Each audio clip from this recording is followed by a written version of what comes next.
બનાસકાંઠા જિલ્લામાં પાલનપુર શહેરના કોઝી વિસ્તારમાં બનાસકાંઠા જિલ્લા ભાજપ મહિલા મોરચા દ્વારા બિહારની ચૂંટણી જીતવા માટે રાહુલ ગાંધી અને આરજેડીના નેતાઓ દ્વારા દેશના વડાપ્રધાન નરેન્દ્રભાઈ મોદીની માતા બાબતે કરેલી અભદ્ર ટિપ્પણીના વિરોધમાં ધરણાનો કાર્યક્રમ યોજાયો હતો, જેમાં બનાસકાંઠા જિલ્લા અધ્યક્ષ કીર્તિસિંહ વાઘેલા, બનાસકાંઠા જિલ્લા મહિલા મોરચાના અધ્યક્ષ ભીખીબેન વોરા ઉપરાંત ભાજપના અનેક નેતાઓ અને કાર્યકર્તાઓએ મોટી સંખ્યામાં ઉપસ્થિત રહી રાહુલ ગાંધી વિરુદ્ધ જોરશોરથી નારા લગાવી અને નિમ્ન સ્તરની રાજનીતિ નહીં ચલાવી લેવાય તેવો આક્રોશ વ્યક્ત કર્યો હતો અને જણાવ્યું હતું કે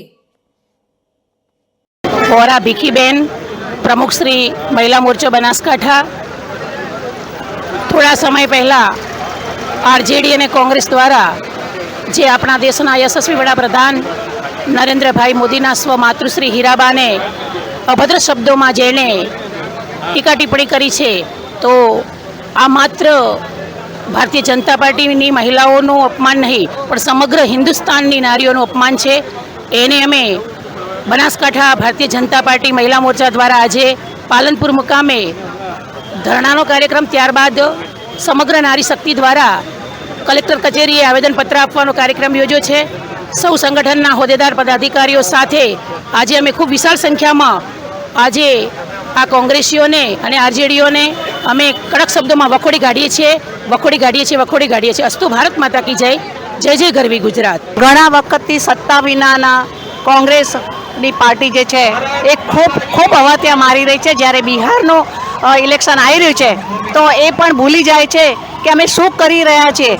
આરજેડી અને કોંગ્રેસના આગેવાનો રાહુલ ગાંધી અને લાલુ પ્રસાદ યાદવનો છોકરો તેજસ્વી આ ભેગા થઈ અને નરેન્દ્રભાઈ મોદી જેને આખો વિશ્વ પૂજી રહ્યું છે, એમના માતા જે અત્યારે હયાત નથી, દેશની દુનિયામાં હયાત નથી, એવા માતાને પણ એમને ગંદી ગાળો બોલી છે અને નરેન્દ્રભાઈને પણ તું તારી કરીને વાત કરી છે. અને આ જે અપમાન કર્યું છે એમાંય જે એમની માતા મરી ગયેલા માતાને પણ ખરાબ ગાળો બોલાઈ છે અને એમના લોકોને ઊભા કરીને પણ ગંદી ગાળો બોલાઈ છે. કોંગ્રેસ અને આરજેડી બિહારની ચૂંટણીઓ જીતવા માટે એકદમ નીચલા સ્તરની માનસિકતા પર ઉતરી આવી છે.